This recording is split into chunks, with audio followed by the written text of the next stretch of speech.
Hello friends, welcome to BPSC journey सफ़र से सफलता तक। Today I talk about my prelims journey. मैंने अपने इस प्रीलिम्स की जर्नी में क्या क्या सीखा। 67 बीपीएससी से मैंने अपनी जर्नी स्टार्ट की थी। 71 तक जो मैंने सीखा है, जो अप्स एंड डाउन्स मैंने देखे हैं, उसके बारे में हम लोग चर्चा करेंगे।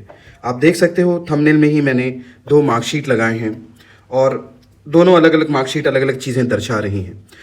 तो हम लोग आज बात करेंगे इन सभी चीज़ों के बारे में कि क्या क्या मैंने सीखा, कैसे चैलेंजेस आए, कैसे पैटर्न चेंज हुआ तो मैंने अपने आप को मोल्ड किया, कैसे जब मुझे सेटबैक लगा तो मैंने उस चीज़ की रिकवरी की।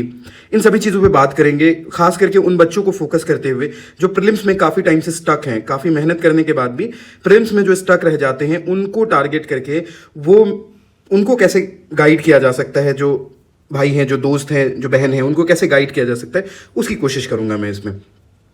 सबसे पहले मैं आपको बताऊं कि जो 67th बीपीएससी रहा था, काफ़ी ड्रामेटिक वो भी रहा था, काफ़ी सारे प्रोटेस्ट झेलने पड़े थे उसमें भी, और चीज़ें बहुत ऑड थी and I was very new at that time, तो चीज़ें नहीं आती थी मुझे, बट एक ठीक ठाक टाइम मिल गया था। तो आप देखो जो 67 बीपीएससी में मेरे मार्क्स रहे थे 115 रहा था, that was my first attempt. और जो पहला पेपर हुआ था मुझे याद है शायद वो मई के मंथ में हुआ था, 8 मई में हुआ था शायद, जो कि कैंसिल हो गया था। सेंटर से वापस पटना लौटते हुए ही पता चल गया था कि पेपर लीक हो चुका है और काफ़ी चैलेंजेस चल रहे थे उस टाइम भी बीपीएससी में। जो कट ऑफ गया था वो भी उस टाइम नेगेटिव मार्किंग नहीं हुआ करता था, अगर आप जानते होंगे तो उस टाइम कोई नेगेटिव मार्किंग नहीं था। काफ़ी ईजी लेवल पे मैं बोलूँगा कि क्वेश्चन आते थे। ईजी बोलना शायद सही नहीं रहेगा, सिचुएशन के हिसाब से क्वेश्चन हमेशा टफ ही होता है या मॉडरेट होता है, ठीक है। That totally depends upon the 2 hours that you have spend और the preparation that you have done, उस पर डिपेंड करता है। बट जो कट ऑफ था, आप देखो 113, जो अभी नए बच्चे हैं अगर वो 113 कट ऑफ देखेंगे तो काफ़ी डर जाएंगे कि कैसे, तो उस टाइम नेगेटिव मार्किंग नहीं थी, ठीक है। तो पहले 8 मई को पेपर होता है, फिर वो कैंसिल हो जाता है, फिर बाद में जाके 30 सितंबर को अतुल कुमार जी वहाँ पे चेयरमैन नए बनते हैं और उन्होंने ये पेपर करवाया था। तो मैंने भी काफ़ी चीज़ें सीखी थी। जो 8 मई को पेपर हुआ था, शायद उसमें अगर 113 कट ऑफ जाता तो मैं भी लिस्ट के बाहर ही रहता, क्योंकि मेरे 108 107 के आसपास मार्क्स बन रहे थे। लेकिन फिर चीज़ें बदली, काफ़ी चीज़ें सीखी मैंने। I was having a lot of trouble in Bihar special, ठीक है, काफ़ी मुझे प्रॉब्लम थी, बट कुछ लोगों ने मुझे गाइड भी किया, इसलिए आपको भी गाइडेंस किया, अच्छे लोगों की गाइडेंस की। काफ़ी कम लोग मिलेंगे जो आपको पॉजिटिवली गाइड करेंगे।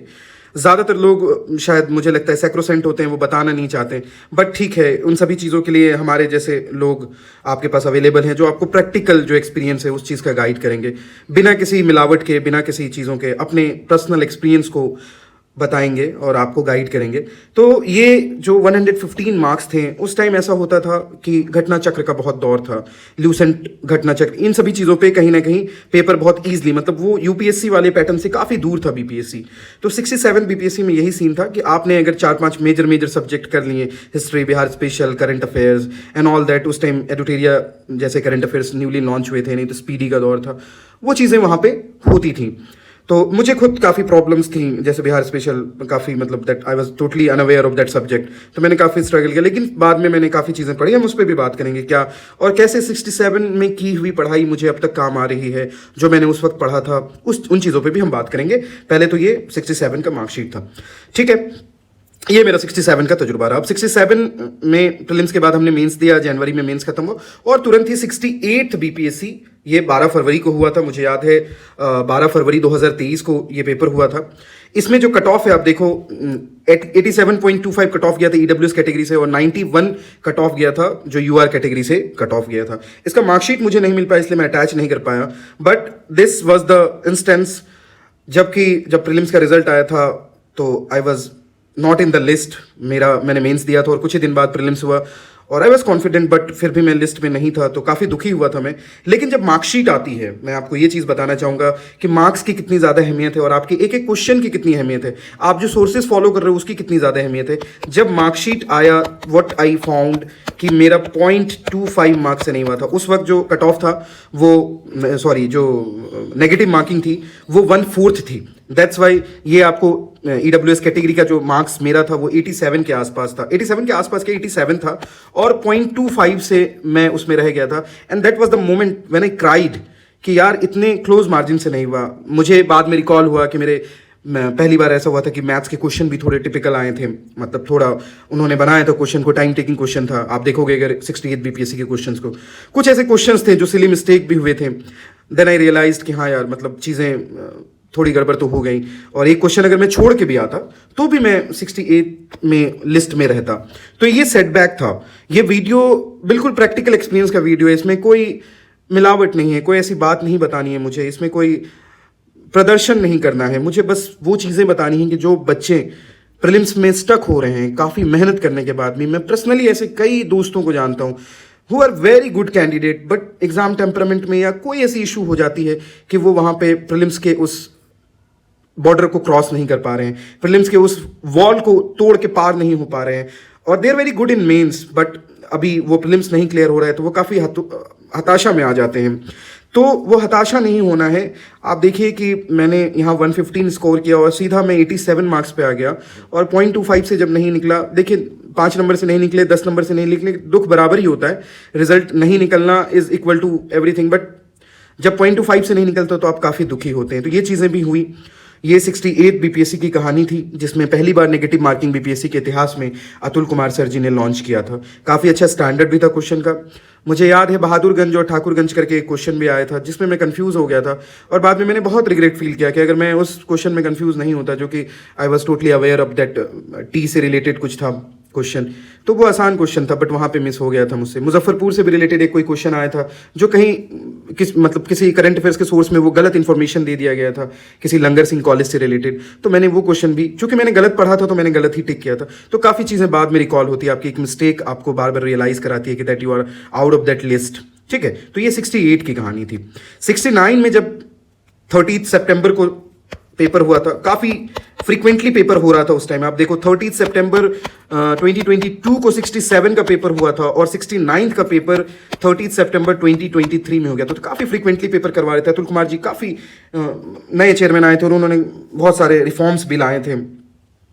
69 बीपीएससी जब होती है तो that was the moment I have scored 84 marks. इसकी भी कहानी मैं आपको बताऊंगा। अपने फेलियोर्स को यहाँ पे आके बताने का बस यही मकसद है कि आप लोग कनेक्ट कर पाएं उस चीज़ से, कि सभी लोग इस पाइपलाइन से होके गुजरते हैं। कोई ऐसा नहीं होता है कि पहले दिन आके वो बिल्कुल पेपर क्लियर कर लेता है या फिर सिलेक्शन ले लेता है। काफ़ी संघर्षमय होता है। मैंने जब 67 में क्लियर किया था तो मुझे लगा था कि यार this journey is not that long, कि बहुत आसानी से हो जाएगा, मतलब ठीक है पहले बार में ही प्रीलिम्स क्लियर हो गया, इतने कट ऑफ जाने के बाद भी क्लियर हो गया, चीज़ें फेवर में हुई। But at the end I was not, couldn't clear the mains paper, और फिर चीज़ें बदली और ये जर्नी फिर लंबी होती गई। तो खैर उस पर कभी और बात करेंगे। लेकिन जब 69 बीपीएससी दिया मैंने, एक साल के अंतराल पे ये बीपीएससी हो गया था, 84 मार्क्स मेरा आया था। ठीक है, यहाँ पे मैं आपको एक लेसन देना चाहूँगा। जो भी भाई लोग यहाँ तक वीडियो देख रहे हैं, मैं आपको कुछ ऐसी चीज़ें बताऊँगा जो बहुत इंपॉर्टेंट है आपके एग्जाम के लिए। आप एंड तक देखें, आपको कुछ ऐसी बातें ज़रूर मैं बताने जा रहा हूँ जो आपके एग्जाम टेम्परामेंट को बदलेगी। और मैं बार बार बोलता हूँ, अगर आपका माइंड सेट, आप कितने बड़े ज्ञानी हो, आप कालिदास बन के आ जाओ, लेकिन अगर आपका माइंड सेट स्ट्रांग नहीं है, you are not going to clear this exam with flying colours. Definitely you are not going to clear this. ये आप जान लो कि अगर आपका माइंड सेट स्ट्रांग नहीं है तो नहीं हो पाएगा। उसकी कहानी मैं आपको बता रहा हूं। मैंने 112 क्वेश्चन अटेम्प्ट किया था इसमें। ये जो 69 का पेपर था, ये बिल्कुल यूपीएससी के पैटर्न पे पहली बार आया। That was like a bouncer. ठीक है, nobody was prepare for this. मतलब ये चीज़ें एकदम बाउंसर की तरह आई। और जो कोर बीपीएससी कैंडिडेट रहते हैं, लोग कहते हैं कि हाँ पढ़ाई करो तो यूपीएससी लेवल की ही करो, लेकिन ऐसा होता नहीं है प्रैक्टिकली। आप जानते हो जो बीपीएससी वाले कैंडिडेट, जरूरी नहीं कि सारे बच्चे यूपीएससी वाले होते हैं। अभी ऐसा हुआ, यूपीएससी वाले बच्चे भी पहले बीपीएससी में पीटी क्लियर नहीं कर पाते थे, तो एक सेपरेशन था। बट अब कहीं ना कहीं मिक्स कर दिया गया है। बीपीएससी ने अपने क्वेश्चन के लेवल को बढ़ा दिया है, यूपीएससी वालों के लिए आसान कर दिया है। बट ये जब हुआ 69th बीपीएससी, तो वैसे क्वेश्चन के लिए प्रिपेयर नहीं थे, काफ़ी नर्वस हो गए पेपर देख के। काफ़ी बड़े बड़े स्टेटमेंट, एक एक पेज में दो दो क्वेश्चंस थे। और जहाँ तक 68 और 67 की बात है तो वो that was very normal average type question. तो यहाँ पे आउट ऑफ नर्वसनेस मैंने सिर्फ 112 क्वेश्चन अटेम्प्ट किया था, and that was a suicide. Literally that was a suicide. 112 question attempt के मेरे 84 मार्क्स आए थे, और आप देखोगे तो कट ऑफ यहाँ पे 86.67 के आसपास गया था। मतलब अराउंड 3 मार्क्स से ये मेरा छूटा था। बट कैच कहां पे है ये देखो, 112 क्वेश्चन अटेम्प्ट करना एनी टाइम, चाहे आप कितनी भी एक्यूरेसी आपकी होगी, you are going to do negative marks. आपको नेगेटिव मार्क्स आने हैं, वहां पे आपके क्वेश्चंस रॉन्ग होने हैं। तो आपको एक ठीक ठाक नंबर ऑफ क्वेश्चन अटेम्प्ट करके आना है। अगर इस 112 की जगह मैं 130 के अराउंड अटेम्प्ट करके आता तो शायद मैं सेफली लैंड कर जाता, लेकिन कंसेक्यूटिव 2 फेल्योर्स मुझे देखना पड़ा। ठीक है, लगातार 2 फेल्योर देखने के बाद 68 और 69 दोनों में प्रीलिम्स से आउट हो चुका था मैं, and I was very nervous, I was very scattered literally, मतलब काफ़ी परेशान हो गया था कि क्या चीज़ें हो रही हैं ये। उसके बाद फिर 70th बीपीएससी आती है। 70th बीपीएससी का प्रकरण आप सबको मालूम होगा, कितने धरने, क्या क्या चीज़ें हुई, ठीक है। बट ठीक है, पेपर जब आया तो सभी लोगों ने फिर यूपीएससी पैटर्न पे एनसीईआरटी और सारी चीज़ों को पढ़ा, जो कि पढ़ना भी चाहिए, मुझे भी ये रियलाइज़ हुआ था। तो मुझे लगता है कि नहीं, आपको बिल्कुल टॉप नॉच तैयारी रखनी चाहिए। आप पेपर के ट्रेंड को फॉलो करो, लेकिन फुल्ली फॉलो नहीं, अपने सिलेबस को कंप्लीट करो। 70th बीपीएससी में फाइनली जो कट ऑफ था वो क्लियर हो गया था मेरा, एंड जो कट ऑफ गया था, आप देखो 83 मार्क्स ही कट ऑफ गया था। काफ़ी कट ऑफ स्लाइटली डिक्रीज हो गया था, क्योंकि सीट्स भी बहुत ज़्यादा थी, वन लाइनर क्वेश्चन आ गया था।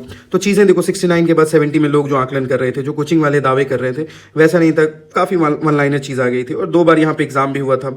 70th का पहला पेपर हुआ था, फिर री एग्जाम हुआ था, उसके बीच में प्रोटेस्ट वगैरह में काफ़ी सारी चीज़ें वहाँ पे हुई। लेकिन पेपर कहीं ना कहीं मुझे लगता है कि अगर आपका पेपर टेम्परामेंट ठीक था तो आप 70th BPSC was one of the easiest paper comparatively.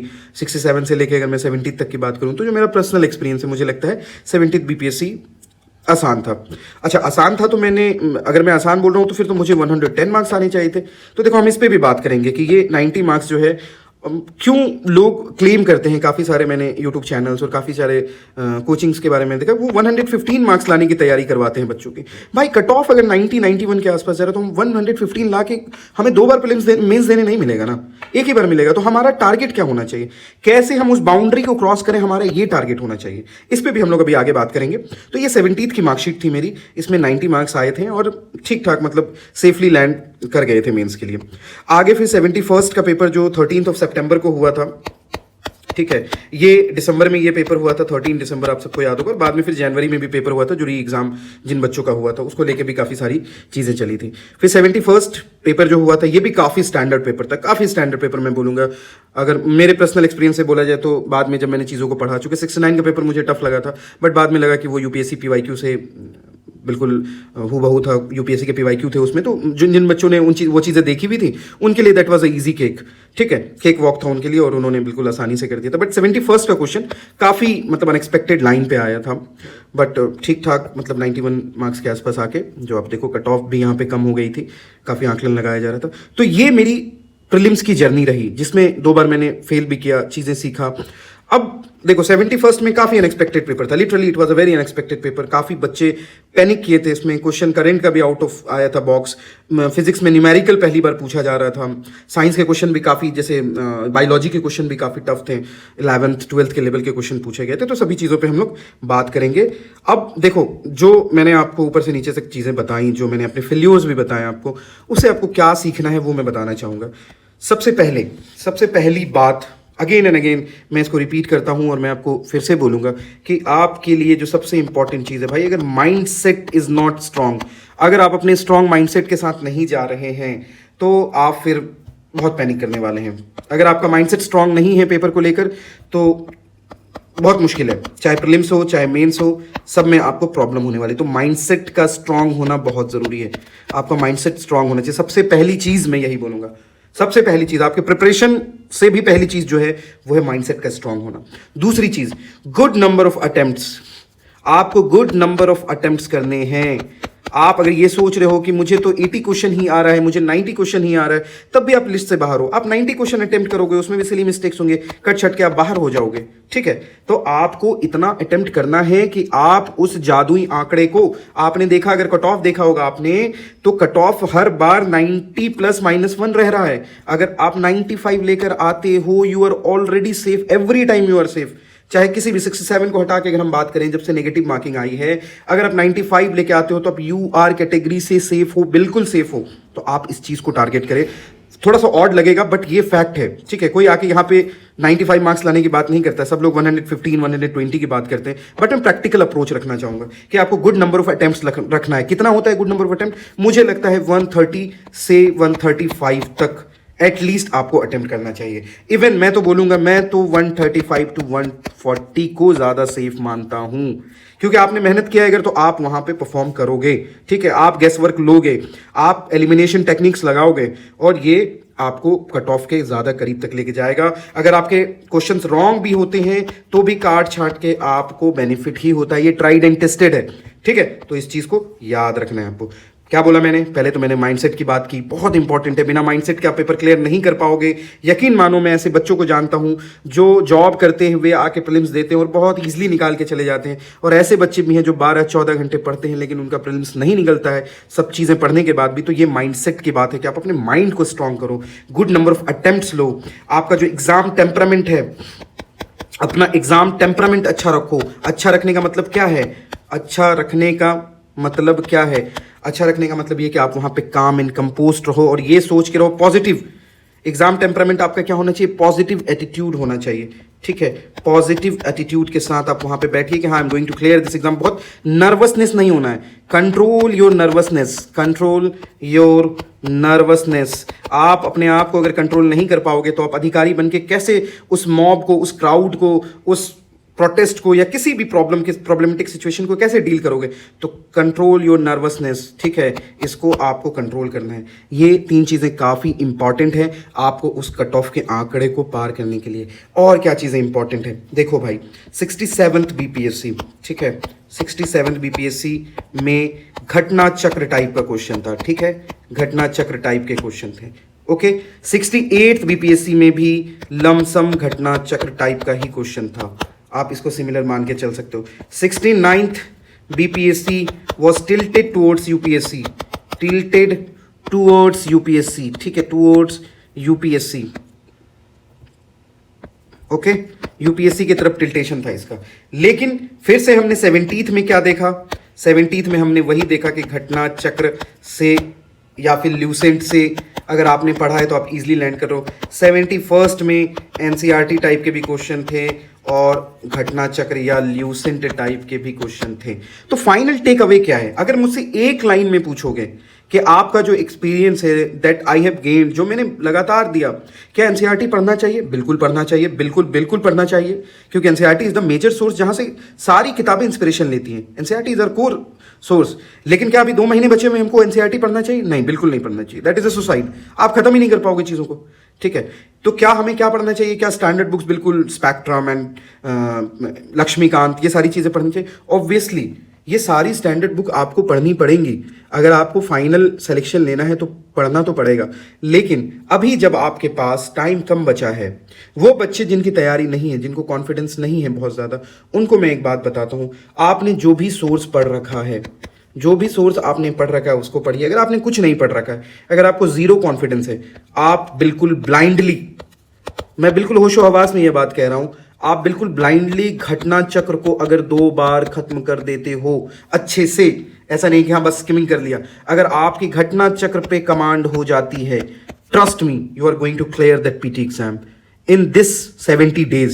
आप डेफिनेटली क्लियर करने जा रहे हो। अगर आप बोलोगे कि सर घटना चक्र नहीं, लूसेंट नहीं, लूसेंट के कंपैरिजन में मैं घटना चक्र को, क्योंकि क्वेश्चन फॉर्मेट में रहता है, आपको वहां जाके क्वेश्चन ही सॉल्व करना है। तो ये बात आप जान लीजिए कि जो मेरा पर्सनल एक्सपीरियंस रहा बीपीएससी में, अगर आपकी command, if you have command on घटना चक्र, अगर आपका कमांड घटना चक्र पे है तो आप पीटी निकालने की स्थिति में रहते हो। दूसरी चीज, एक और फैक्ट जान लो, एक फैक्ट जान लो कि ये जो 150 क्वेश्चन पूछे जाते हैं, इसमें से 60% मतलब 90 क्वेश्चंस आप सॉल्व करना होता है कट ऑफ क्लियर करने के लिए। और ये 90 क्वेश्चन आपको डेफिनेटली आपका घटना चक्र और किसी भी करंट अफेयर्स के सोर्स, आपको जरूरी नहीं कि विजन आईएएस जाके पढ़ो, किसी भी करंट अफेयर्स के सोर्स और घटना चक्र को आप फॉलो करते हो, that is my written guarantee, ठीक है, this is my written guarantee कि आपका प्रीलिम्स क्लियर हो जाएगा, डेफिनेटली क्लियर हो जाएगा, ठीक है। तो ये बात आपको याद रखनी है कि अगर आपने कुछ नहीं पढ़ा, आपको बहकावे में नहीं आना। काफी लोग आपको लंबी लंबी बातें सुनाएंगे, काफी सारे टेस्ट सीरीज के चक्कर में आप पढ़ जाते हो। टेस्ट सीरीज ठीक है, दो भाई, टेस्ट सीरीज भी दो। टेस्ट सीरीज जाके इसलिए दो कि वहां पे आप ओएमआर सही फिल कर रहे हो कि नहीं, आपने जो टॉपिक पढ़ा है आप उसको सही करके आ रहे हो कि नहीं। आपने 1857 का रिवॉल्ट पढ़ा ही नहीं है, आप वहां जाके टेस्ट में क्वेश्चन लगा रहे हो और गलत हो जाने पे आप दुखी हो रहे, देन यू आर स्टूपिड। तो इस स्टुपिडिटी से बचना है हमको। टेस्ट के मार्क्स से बहुत ज्यादा बिल्कुल खुश नहीं हो जाना है और बहुत ज्यादा दुखी भी नहीं हो जाना, उसका बहुत बड़ा रोल नहीं होता है, ठीक है, ये पर्सनल एक्सपीरियंस से बता रहा हूं मैं आपको कि उसका बहुत ज़्यादा बड़ा रोल नहीं होता है, बट हाँ टेस्ट देने का हमेशा बेनिफिट होता है, ये बात याद रखना है अगर आप उसको अच्छे से एनालिसिस कर रहे हो तो क्या कुल मिला के बातें हैं जो मैंने आपको बताया। अगली वीडियो में मैं प्रॉपर स्ट्रैटेजी और डेली टारगेट सीरीज लेके आ रहा हूं, उसको आप लोग देख सकते हैं और उससे कहीं ना कहीं ये जो 60-70 डेज का प्लान लेके आएंगे और हम लोग सारी चीजें कवर करेंगे उसमें। As a revision we will cover everything, ठीक है। तो आपको अभी से घटना चक्र, अगर आपने पहली बात तो जो आपने अपना नोट्स है, अगर आपने अपना नोट्स बनाया है, सेल्फ नोट्स हैं, तो आप उसको फॉलो करोगे। अगर नहीं है तो आपको घटना चक्र को फॉलो करना है। घटना चक्र is a wonderful book, literally that is a wonderful revision book. Okay, दूसरी चीज करंट अफेयर्स किसी का भी सोर्स उठा लो, या तर्कश उठा लो, या फिर आप एडुटेरिया उठा लो, या जो भी सोर्स, अगर आप विजन पढ़ रहे हो, वाजीनाम पढ़ रहे हो, जो भी पढ़ रहे हो, सब में कवरेज है। सब बस लेंथनेस का फर्क है, कोई लेंदी है कोई कम लेंदी है, इस चीज का फर्क है। नहीं तो सारे सोर्सेज, चाहे केजीएस उठा लो, जो भी स्टैंडर्ड सोर्स है आप किसी को भी उठा सकते हो। हम लोग भी यहाँ पे करंट के वीडियोस डालेंगे, टॉपिक वाइज भी डालेंगे, उस चीज को भी आप देख सकते हो। एज अ रिवीजन तो देख ही सकते हो, ठीक है। आप सारे जगह से पढ़ के और यहाँ पे एज अ रिवीजन आप देख सकते हो। बिहार स्पेशल करंट अफेयर्स की मैंने काफी अच्छी वीडियो सब फिल्टर आउट करके मैंने डाला, आप उसको भी देख सकते हैं, ठीक है। और अभी लगातार इसमें वीडियोज आएंगी on daily basis. I will definitely try to upload वो चीजें जो एग्जाम के लिए इंपॉर्टेंट है। तो आप देखो, घटना चक्र और करंट अफेयर्स का कोई भी स्टैंडर्ड सोर्स अगर फॉलो करते हो, साथ में आपको बजट इकोनॉमिक सर्वे, फॉरेस्ट, ये सब चीजें अगर आप कर लेते हो तो आप प्रीलिम्स इजीली क्लियर करने जा रहे हो। तो मेरा जो पर्सनल एक्सपीरियंस यही रहा भाई, कि अगर घटना चक्र तुम पढ़ के जा रहे हो, अगर तुमने एनसीईआरटी पढ़ रखी है, नहीं पढ़ रखी है, कुछ फर्क नहीं पड़ता है। अगर तुमने रिलीजियसली घटना चक्र को फॉलो किया, अगर तुमने एनसीईआरटी पढ़ लिया, तब तो चेरी ऑन द केक हो जाएगा। अगर तुमने स्टैंडर्ड बुक पढ़े, तब तो तुम बिल्कुल किसी भी टाइप के क्वेश्चन को टैकल करने के लिए बिल्कुल रेडी रहोगे। लेकिन अगर 69 बीपीएससी को हटा दें, इवन 69 बीपीएससी में भी मुझे लगता है कि अगर कामनेस के साथ सॉल्व किया जाए तो आप डेफिनेटली और in that situation when you can solve 70, 71, 67, 68, 69 BPSC सभी के क्वेश्चन। अच्छा हाँ, पीवाईक्यू का बहुत बड़ा रोल है, पीवाईक्यू का बहुत बड़ा रोल है भाई, पीवाईक्यू करना बहुत ज्यादा जरूरी है। तो ये स्टार मार्क है कि आप पीवाईक्यू बहुत अच्छे से करके जाओ, बीपीएससी वहां से रिपीट करती है, ठीक है। तो इन चीजों पे हमने बात की, 71st के बारे में बात किया, ये माइंडसेट के बारे में मैंने आपको बताया, 70th के बारे में बात किया, 69 के बारे में जो मैंने आपको बताया कि नंबर ऑफ क्वेश्चंस अटेम्प्ट करने हैं आपको। अगर आप कम अटेम्प्ट करते हो तो आप ऑलरेडी आउट हो इस रेस से, ठीक है। तो अगर आपको वहां सर्वाइव करना है तो आपको गुड नंबर ऑफ अटेम्प्ट्स लेना पड़ेगा, ठीक है। और जो सोर्सेज हैं उसके बारे में भी हमने बात की। अब जो अगला वीडियो हम लेके आएंगे उसमें प्रॉपर स्ट्रैटेजी प्लस आपको टारगेट सीरीज दी जाएगी और उसमें हम लोग काम करेंगे। मैंने कोशिश किया कि मैं आपको अपने एक्सपीरियंस से बताऊं चीज़ें कैसे टैकल की जाती हैं। और सभी लोग जो आपको सेलेक्टेड लोग, अभी लोग बी पार्ट गए हैं, आपको वो बी पार्ट दिखता है, लेकिन उसके पीछे का संघर्ष नहीं दिखता। काफ़ी लोग काफ़ी फेल्योर्स झेल के पहुंचते हैं, कोई एक मार्क्स से छूट जाता है प्रीलिम्स में, कोई मेंस में छूट जाता है, कोई इंटरव्यू में भी रह जाता है। तो इन सारी चीज़ों का जो तजुर्बा है, जो मेरा मेंस का भी तजुर्बा है, मैं वो आपको बताऊंगा, ठीक है। सारी चीज़ों के बारे में हम लोग बात करेंगे, GS1 GS2 ऐसे सब के बारे में बात करेंगे। अगली वीडियो में हम लोग प्रीलिम्स को लेके एक प्रॉपर स्ट्रैटेजी पे बात करेंगे और फिर हम लोग इसको वे फॉरवर्ड करेंगे और अच्छे से। अब की बार आखिरी बार वाला जो नारा है उसको मैं अभी भी बोल रहा हूँ कि ये जो 72nd बीपीएससी है आपका, इसको बहुत अच्छे से टैकल कीजिए और ये ज़रूर definitely you are going to crack this exam with flying colours, ठीक है। Thank you for watching. मैंने कोशिश की कि आपको आपके परफॉर्मेंस में कुछ अगर ऐड ऑन कर पाऊँ, तो मेरी एक ऑनेस्ट कोशिश रही है और बाकी आगे वीडियो में देखते हैं।